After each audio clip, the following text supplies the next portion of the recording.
Hi friends, எல்லோரும் எப்படி இருக்கீங்க? எல்லோரும் சூப்பராக இருக்கீங்கன்னு நம்புகிறேன். இன்றைக்கி பார்க்க போகிறது ஒரு ரேண்டம் வீடியோ தான். அதாவது போன வாரம் 2-3 நாள் தொடர்ந்து எடுத்த வீடியோ தான். கண்டிப்பாக உங்களுக்கும் இந்த வீடியோ பிடிக்கும்னு நம்புகிறேன். வீடியோக்குள்ளே போகிறதுக்கு முன்னாடி நம்ம சேனலை புதுசாக பார்க்குற நீங்கள் மறக்காமல் சப்ஸ்கிரைப் பண்ணிக்கோங்க. சப்ஸ்கிரைப் பண்ணிவிட்டு பக்கத்தில் இருக்க பெல் சிம்பிளை கிளிக் பண்ணிவிட்டு ஆல் என்ற பட்டனை ப்ரெஸ் பண்ணிக்கோங்க. இப்போ வாங்க வீடியோக்குள்ளே போகலாம். இந்த வீடியோ போன வெள்ளிக்கிழமை தான் எடுத்தது. ஃப்ரைடேனால எப்போவுமே ஆக்டிவாக தான் இருப்பேன். எவ்வளோ தான் டயர்டாக இருந்தாலும் வெள்ளிக்கிழமை அப்படின்னாலே ரொம்பவே சுறுசுறுப்பாக ஆகிடுவேன். காலையில் நேரமே எழுந்திரிச்சு சிம்பிளாக ஒரு கோலம் போட்டாச்சு. நான் எப்போவுமே கோலமெல்லாம் போட மாட்டேன். சடனாக அம்மாவுக்கு ஊரில் ஒரு வேலை இருந்ததுன்னு சொல்லிட்டு முன்னாடி நாளே கிளம்பி போயிட்டாங்க. எப்போவுமே அம்மா தான் கோலம் போடுவாங்க. அன்றைக்கி வெள்ளிக்கிழமை ஆச்சே, கோலம் போடாமல் இருந்தால் நல்லா இருக்காதுன்னு சொல்லிட்டு சிம்பிளாக நான் தான் கோலம் போட்டு விட்டேன். ஸோ அம்மா இல்லாதனால தான் நான் கோலம் போட்டேன்னே வச்சுக்கலாம். இந்த கோலம் எப்படி இருக்குன்னு கமெண்ட்டில் சொல்லுங்கள். நான் ரேராக கோலம் போட்டேன் இல்லையா, அதனால் எனக்கு இந்த கோலம் ரொம்ப பிடிச்சிருந்தது.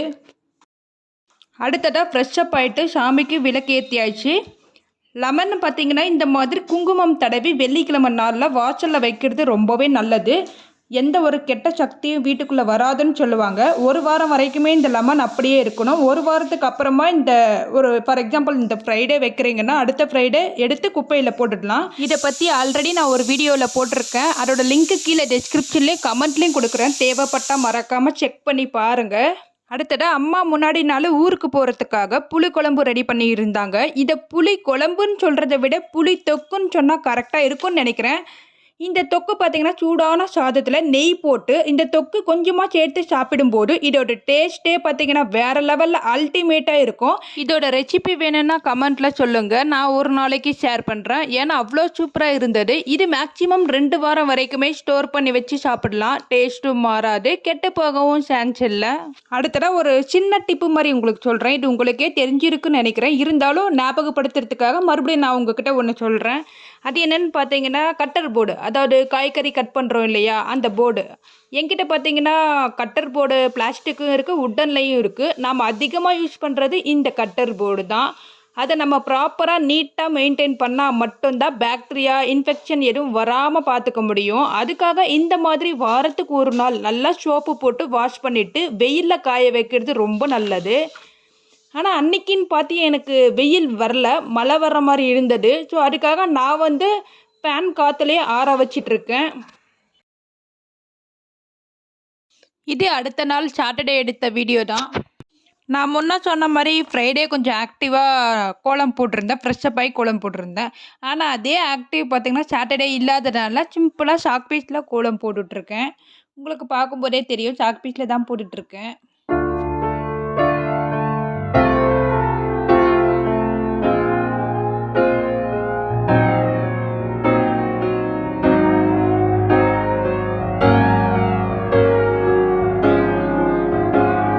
இந்த கோலமும் சிம்பிளாக தான் இருக்கும். பட் எப்படி இருக்குன்றது மறக்காமல் கமெண்ட்டில் சொல்லுங்கள். அன்றைக்கி மதியத்துக்கு மேலே ஃப்ரீயாக இருந்த மாதிரி இருந்தது. சரி ஏதாவது ஸ்நாக் மாதிரி பண்ணலாம் அப்படின்னு சொல்லிட்டு பார்க்கும்போது வீட்டில் சத்து மாவு இருந்தது. சரி அதை வச்சு பிஸ்கட் ரெடி பண்ணலாமே அப்படின்னு சொல்லிட்டு அதுக்கான வேலையை தான் பார்த்துட்ருக்கேன். அதோட ரெசிபி நான் உங்களுக்கு ஷேர் பண்ணுறேன். வாங்க எப்படி பிஸ்கட் பண்ணுறதுன்னு பார்க்கலாம். அங்கன்வாடி மையத்தில் கொடுக்குற சத்து மாவில் ஹெல்த்தியாகவும் சூப்பராகவும் பிஸ்கட் ரெடி பண்ணலாம். குழந்தைங்க விரும்பி சாப்பிடுவாங்க. நார்மலாக வேறு ரெசிபி பண்ணுறதை விட பிஸ்கட் அப்படின்னு வரும்போது குழந்தைங்க ரொம்பவே விரும்பி சாப்பிடுவாங்க. வாங்க இந்த ரெசிபி எப்படி பண்ணுறதுன்னு பார்க்கலாம். முதல்ல பாதாம், முந்திரி, வேர்க்கடலை, பிளாக் ட்ரை கிரேப்ஸ் இந்த மாதிரியான நட்ஸ் ஐட்டம்ஸ் எல்லாம் எடுத்து கொரகொரப்பாக அரைச்சி எடுத்துக்க போகிறோம். எதுக்காகன்னு பார்த்தீங்கன்னா இது இன்னும் டேஸ்டியாகவும் இருக்கும், ஹெல்த்தியாகவும் இருக்கும். ஸோ அதுக்காக அரைச்சி எடுத்துக்கலாம். அப்படியே சேர்க்கும்போது குழந்தைங்க சாப்பிட மாட்டாங்க, அதுக்காக அரைச்சிக்கலாம்.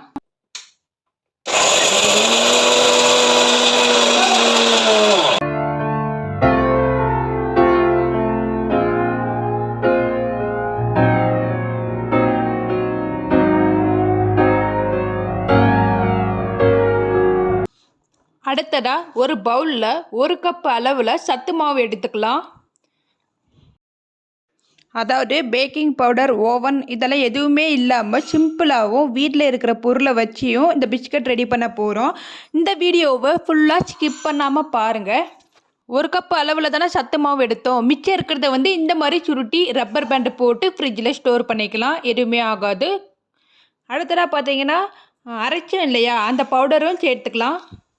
இது கூடவே ஸ்வீட்டுக்காக ஒரு 3 டேபிள் ஸ்பூன் ப்ரௌன் சுகர் சேர்த்துக்கலாம். ஆல்ரெடி இதில் ஸ்வீட் இருக்கும், இருந்தாலும் இன்னும் கொஞ்சம் தூக்கலாக இருக்கும், சாப்பிடவும் நல்லாயிருக்கும். ஸோ அதுக்காக ப்ரௌன் சுகர் 3 டேபிள் ஸ்பூன் சேர்த்துக்கிட்டேன்.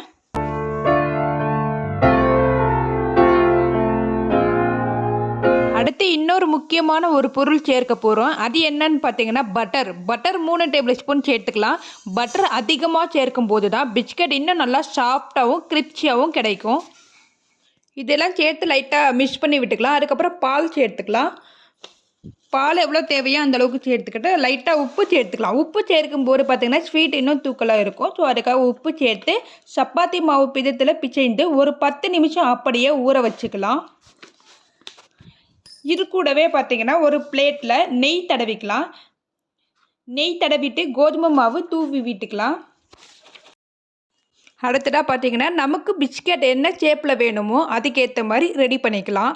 நான் பார்த்திங்கன்னா முதல்ல பால் ஷேப்பில் உருட்டி எடுத்துக்கிட்டேன். அதுக்கப்புறம் தட்டிக்கலாம். வீடியோ பார்க்கும்போதே உங்களுக்கும் புரியும்.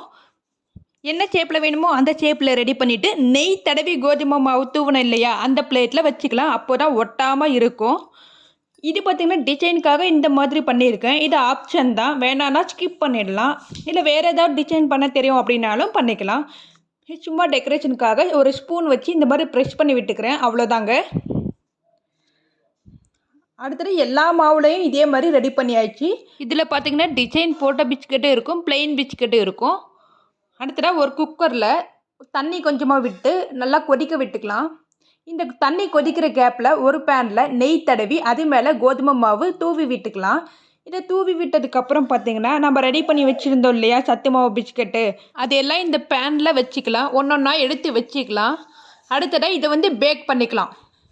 அதாவது குக்கரில் தண்ணி கொதிச்சதும் இந்த பேனை தூக்கி அப்படியே குக்கர் மேலே வச்சுக்கலாம். வச்சு மூடி போட்டு விட்டுக்கலாம். அவ்வளோதாங்க. இப்போ இந்த பிஸ்கெட் பார்த்திங்கன்னா 1 ஹவர் நல்லா வேகணும். 1 ஹவர் அப்படியே விட்டுறலாம். இடையில ஓப்பன் பண்ணி பார்த்துக்கலாம். ஹை ஃப்ளேமில் வைக்கக்கூடாது, அடி பிடிச்சிடும். ஸோ ஒரு மீடியம் ஃப்ளேமில் வச்சுக்கலாம். பிஸ்கட் ரெடி பண்ணது போக மிச்சமாக கொஞ்சமாக மாவு இருந்தது. அது அப்படியே சாப்பிடும்போது பார்த்திங்கன்னா அவ்வளோ ஒரு டேஸ்ட்டாக இருக்கும். இதோட டேஸ்ட்டே வேறு லெவல்னு சொல்லலாம். பிஸ்கெட்டாகவும் சாப்பிட்லாம், அப்படியேவும் சாப்பிட்லாம். அவ்வளோ ஒரு டேஸ்ட்டாக இருந்தது. 1 ஹவர் கழித்து பார்த்தா அடி பிடிக்காமல் பிஸ்கட் பார்த்திங்கன்னா சூப்பராக ரெடியாகி வந்தது. சாப்பிடவும் அவ்வளோ டேஸ்ட்டாக இருந்தது. இவ்வளோ சூப்பராக வரும்னு நான் எதிர்பார்க்கவே இல்லை. அவ்வளோ பர்ஃபெக்டாக நல்லா வந்திருந்தது. இதை ஒரு பிளாஸ்டிக் பாக்ஸில் ஸ்டோர் பண்ணி வச்சுக்கலாம். ஈவினிங்க்கு மேலே பார்த்திங்கன்னா தம்பி தூங்கி எழுந்திரிச்சிட்டான். அவனுக்காக குடிக்கிறதுக்கு பால் கொடுத்து விட்டுருந்தேன். தம்பி பால் புட்டியில் தான் குடிப்பேன்னு சொல்லி அடம் பிடிச்சிட்டு இருந்தான். எப்படியோ அவனை கொஞ்சம் கொஞ்சமாக ட்ரைனிங் பண்ணி டம்ளரில் குடிக்கிறதுக்காக பழக்கப்பட்டு விட்டுருக்கேன். நார்மல் டம்ளரில் கொடுத்தா குடிக்க மாட்டேங்கிறான். அதனால் இந்த மாதிரி விதவிதமாக டம்ளரில் கொடுத்து விட்டுருக்கேன். அடுத்ததான் நைட்டு டின்னருக்கு அடை தோசை பண்ணலாம் அப்படின்னு பிளான் பண்ணியிருந்தேன். அதுக்கு 1 டம்ளர் அரிசியும் 1/4 டம்ளர் பாசிப்பருப்பு, 1/4 டம்ளர் கடலைப்பருப்பு, 1 டம்ளர் துவரம் பருப்பு இதெல்லாம் சேர்த்ததுக்கப்புறம் கொஞ்சமாக ஒரு 1/4 டம்ளர் உளுத்தம்பருப்பு எடுத்துக்கலாம்.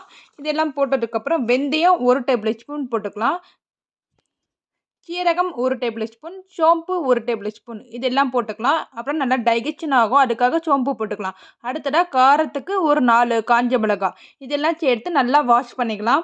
வாஷ் பண்ணி அட்லீஸ்ட் ஒரு 3 மணி நேரமாவது இதை ஊற வைக்கணும். அப்போ தான் மாவு நல்லா சாஃப்டாக கிடைக்கும். ஸோ அதுக்காக 3 மணி நேரம் ஊற வச்சுட்டேன். அடுத்ததாக ஒரு மிக்சி ஜாரில் இந்த அரிசியெல்லாம் போட்டுட்டு இஞ்சி கொஞ்சமாக இஞ்சி, அடுத்தது பூண்டு ஒரு 10 பல் பூண்டு சேர்த்து நல்லா கொரப்பாக அரைச்சி எடுத்துக்க போகிறேன். அதாவது மாவு ரொம்ப சாஃப்டாக அரைச்சிடக்கூடாது, கொஞ்சமாவது கொரப்பாக அரைச்சா தான் நல்லா கிரிப்சியாக தோசை வரும்.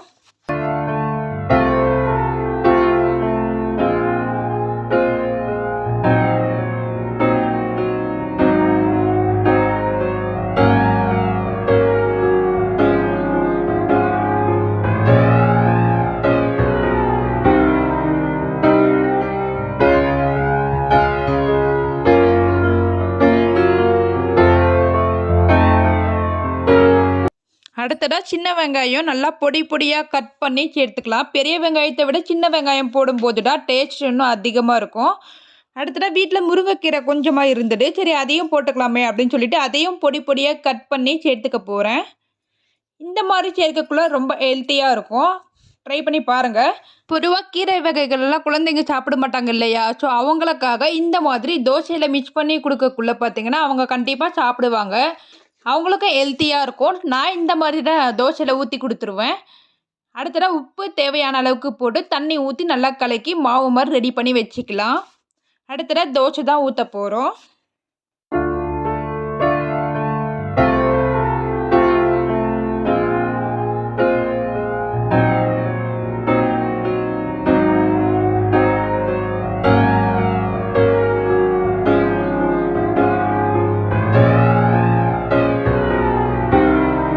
நல்லா ஹெல்த்தியான கிரிப்சியான அடை தோசை ரெடி.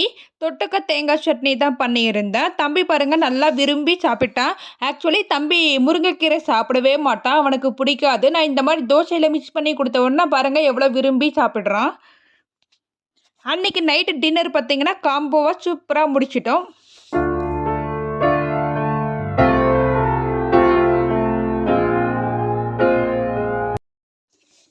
அடுத்தது இந்த வீடியோ சண்டே அன்னைக்கு எடுத்துட்டு தான். அதாவது சண்டே பாருங்கள் கொஞ்சம் சோம்பேறித்தனமாக இருந்தது, அதனால் கோலம் எதுவுமே போடலை. முன்னாடி நாள் வச்சு அடை தோசை மாவு இருந்தது, அதை வச்சு மார்னிங் பிரேக்ஃபாஸ்ட் அட்ஜஸ்ட் பண்ணிக்கிட்டோம். அடுத்த நாள் மதியத்துக்கு ஃப்ரெண்டோட குழந்தைக்கு பேரை வைக்கிறாங்கன்னு சொல்லிட்டு அந்த ஃபங்க்ஷனுக்காக ரெடி ஆகிட்டு கிளம்பிட்டு இருக்கோம். அங்கே போயிட்டு வீடியோ எதுவுமே எடுக்க முடியல. அங்கே போய் ஃப்ரெண்டு கூட நல்லா ஜாலியாக என்ஜாய் பண்ணவே டைம் சரியாக இருந்தது. இதில் வீடியோ ஷூட் பண்ண முடியல. நான் போட்டிருக்க இந்த டாப்பு பார்த்தீங்கன்னா மீஷோவில் தான் ஆர்டர் பண்ணியிருந்தேன். நான் ஆர்டர் பண்ணப்போ 250 260 சம்திங் தான் இருந்தது. ரொம்ப கம்ஃபர்டபுளாகவும் சூப்பராகவும் இருந்தது. எனக்கு இந்த டாப் எப்படி இருக்குன்றது மறக்காமல் கமெண்ட்டில் சொல்லுங்கள். இந்த வீடியோ உங்களுக்கு பிடிச்சிருக்குன்னு நினைக்கிறேன். பிடிச்சிருக்குன்னா மறக்காமல் லைக் பண்ணுங்கள், சப்ஸ்கிரைப் பண்ணுங்கள். அடுத்ததாக ஒரு இன்ட்ரெஸ்டிங்கான வீடியோஸில் உங்களை சந்திக்கிறேன். தேங்க்யூ ஃப்ரெண்ட்ஸ், பாய்.